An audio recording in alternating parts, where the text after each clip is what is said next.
ಈ ಪರಿಸ್ಥಿತಿ ಬೆಂಗಳೂರಿನ ಎಲ್ಲ ಬಡಾವಣೆಗಳಲ್ಲಿ ಎಲ್ಲ ಏರಿಯಾದಲ್ಲೂ ಕೂಡ ಕಂಡು ಬರ್ತಾ ಇದೆ. ಸೌದೆನಲ್ಲಿ ಕೆಲವರು ಮಾಡ್ತಾ ಇದ್ದಾರೆ, ಕೆಲವ್ರಿಗೆ ಆಗ್ತಾ ಇಲ್ಲ. ಯಾಕೆ ಅಂತಂದರೆ ಇದು ಎಂಟೈರ್ ಬೆಂಗಳೂರಿಗೆ ಬಂದಿರುವಂತಹ ಗ್ಯಾಸ್ ಎಮರ್ಜೆನ್ಸಿ. ಏಜೆನ್ಸಿಗಳ ಮುಂದೆ ಗ್ಯಾಸ್ಗಾಗಿ ಗ್ರಾಹಕರು ಪರದಾಡ್ತಾ ಇದ್ದಾರೆ. ಇದು ಡೊಮೆಸ್ಟಿಕ್ ಗ್ಯಾಸ್, ಗೃಹ ಬಳಕೆ ಸಿಲಿಂಡರ್ ಸಿಗದೆ ಬೇಸರದಿಂದ ವಾಪಸ್ ಹೋಗ್ತಾ ಇದ್ದಾರೆ. ಇನ್ನೂ ಅದು ಕೂಡ ಸರಿ ಹೋಗಿಲ್ಲ ನನ್ನ ಪ್ರಕಾರ. ಪೀಣ್ಯದಲ್ಲಿರುವ ಏಜೆನ್ಸಿ ಮುಂದೆ ಗ್ರಾಹಕರು ಪರದಾಡ್ತಾ ಇರತಕ್ಕಂಥ ದೃಶ್ಯ ಕಂಡು ಬರ್ತಾ ಇದೆ. ಪಾಪ ಖಾಲಿ ಸಿಲಿಂಡರ್ಗಳನ್ನ ಆಟೋ ಮಾಡಿಕೊಂಡು ಆಟೋದಲ್ಲಿ ಇಟ್ಕೊಂಡು ತಂದುಬಿಟ್ಟಿದ್ದಾರೆ. ಇಲ್ಲಿ ನೋಡಿದ್ರೆ ಸಿಲಿಂಡರ್ ಸಿಗ್ತಾ ಇಲ್ಲ. ಹೆಂಗೋ ಸಿಗುತ್ತೆ ಅನ್ನೋ ಧೈರ್ಯದ ಮೇಲೆ ಬಂದಿದ್ದಾರೆ, ಬಟ್ ವಾಪಸ್ ಹೋಗಬೇಕಾದ ಪರಿಸ್ಥಿತಿ.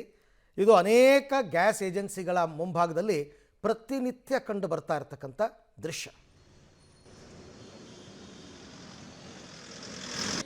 ಅದೇ ಸಿಲಿಂಡರ್ ತೊಗೊಂಡೋಗೋಣ ಕೊಟ್ಟರೆ ಅಂತ ಬಂದಿದ್ದೀವಿ, ಕೊಡಲಿಲ್ಲ. ಬುಕ್ಕಿಂಗ್ ಮಾಡಿ ಒಂದು ವಾರ ಆಗಬೇಕಂತೆ, 10 days ಹಾಕ್ಬೇಕಂತೆ, ಆಮೇಲೆ ಅಂತೆ ಬರೋದು. ಏನು ಮಾಡೋಣ ಹೇಳಿ? ಈಗ ಹೆಂಗೆ ಅಡುಗೆ ಮಾಡ್ಕೊಂಡು ಊಟ ಮಾಡೋದು ನಾವು?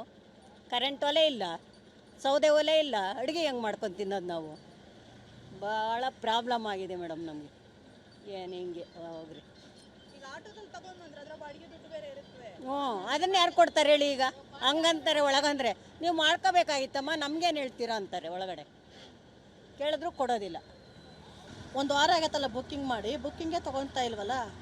ಒಲೆಯಲ್ಲಿ ನಾವು ಅಡುಗೆ ಮಾಡೋಕ್ಕಾಗತ್ತ? ಇಲ್ಲಿ ಸಿಟಿಲಿ ಸೀಮೆಣ್ಣೆ ಸ್ಟವ್ ಹಚ್ಚೋಕ್ಕೆ ಬಿಡೋಲ್ಲ ನಮ್ಮನ್ನು. ಇಲ್ಲಿ ನಾವೇನು ಮಾಡಬೇಕು? ಅದಕ್ಕೆ ನಿಮ್ಮದೇ ತಪ್ಪು ಅಂತ ನಮ್ಮ ಮೇಲೆ ಹೇಳ್ತಾರೆ ಅವರು. ಬುಕ್ಕಿಂಗ್ ಮಾಡ್ಕೋಬೇಕು. ಬಾಡಿಗೆ ಮಾಡ್ಕೊಂಡೇ ಬಂದಿರೋದು ಮೇಡಮ್, ಬರೀ ಚಿಕ್ಕಬಳ್ಳಾಪುರದಿಂದ ಬಂದಿದ್ದೀನಿ. ಹಿಂಗೆ ಮಾಡ್ತವ್ರಿ ಇವರು. ಅದಕ್ಕೋಸ್ಕರ ಇಲ್ಲಮ್ಮ, ಒಂದೇ ಸಿಲಿಂಡ್ರ್ ಮೇಡಮ್ ಬರೀ ನಮ್ಮದು. ಕಾಲಿದೆ ತೊಗೊಂಬಂದಿದ್ದೀವಿ ಇಲ್ಲಿಗೆ, ಅದಕ್ಕೋಸ್ಕರ.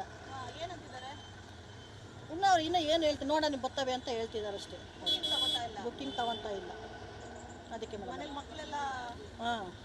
ಮಕ್ಕಳೆಲ್ಲ ಹೋಟ್ಲ ತಗೊಂಬಂದು ತಿಂತಾ ಇದ್ವಿ. ಎಷ್ಟು ದಿನ ಅಂತ ಹಂಗೆ ತಿನ್ನೋಕ್ಕಾಗುತ್ತೆ ಹೇಳ್ರಿ ನಾವು?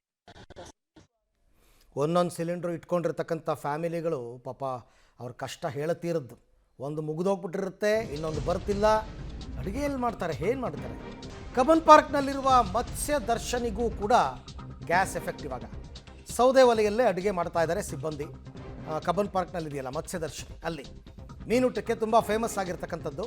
ಮೀನು ತಿನ್ನಬೇಕು ಅಂತಲೇ ಜನ ಅಲ್ಲಿಗೆ ಹುಡುಕೊಂಡು ಹೋಗ್ತಾರೆ ಮತ್ಸ್ಯ ದರ್ಶನಿಗೆ. ಮೀನುಗಾರಿಕಾ ಅಭಿವೃದ್ಧಿ ನಿಗಮದ ಅಧೀನದಲ್ಲಿರ್ತಕ್ಕಂಥ ಹೋಟೆಲ್ ಅದು, ಅವ್ರಿಗೆ ಸಪ್ಲೈ ಇಲ್ಲ. ಕಬ್ಬನ್ ಪಾರ್ಕ್ನಲ್ಲಿರ್ತಕ್ಕಂಥ ಮತ್ಸ್ಯ ದರ್ಶನಿ ಅವರು ಕೂಡ ಈಗ ಸೌದೆ ಒಲೆ ಅಡುಗೆ ಮಾಡ್ತಾ ಇದ್ದಾರೆ. ನಾನ್ ವೆಜ್ ಹೋಟೆಲ್ಗಳಲ್ಲಿ ತುಂಬ ಕಡೆ ಸೌದೆ ಒಲೆ ಅಡುಗೆ ಮಾಡ್ತಾರೆ, ಮೊದಲಿಂದನೂ ಮಾಡ್ತಾರೆ. ಸೌದೆ ಒಲೆ ಅಡುಗೆನಲ್ಲಿ ರುಚಿ ಜಾಸ್ತಿ ಬರುತ್ತೆ ಅಂತಂದ್ಬಿಟ್ಟು ಅವ್ರು ಹಾಗೂ ಹೀಗೂ ಮ್ಯಾನೇಜ್ ಮಾಡ್ತಾರೆ. ಬಟ್ ಸೌದೆ ಒಲೆಯಲ್ಲಿ ಅಡುಗೆಯನ್ನೇ ಮಾಡದ ಹೋಟೆಲ್ಗಳಿದೆಯಲ್ಲ, ಅವರು ಕಷ್ಟ. ಯಾಕೆಂದರೆ ಅವರು ಅದಕ್ಕೆ ಬೇಕಾದ ವ್ಯವಸ್ಥೆನೂ ಮಾಡ್ಕೊಂಡಿರಲ್ಲ, ಹೋಟೆಲ್ನಲ್ಲಿ ಜಾಗನೂ ಇರಲ್ಲ. ಅಂಥವ್ರು ಮಾತ್ರ ಕ್ಲೋಸ್ ಮಾಡ್ಕೊಳ್ತಕ್ಕಂಥದ್ದು, ಬೇರೆ ದಾರಿನೇ ಇಲ್ಲ ಅವ್ರಿಗೆ. ಹಾಗಾಗಿ ಇನ್ನೇನು ಮಾಡ್ತಾರೆ? ಈಗ ಸೌದೆ ಒಲೆ ಅಡುಗೆ ಕೆಲವು ಕಡೆ ಮಾತ್ರ ವ್ಯವಸ್ಥೆ ಇದೆ.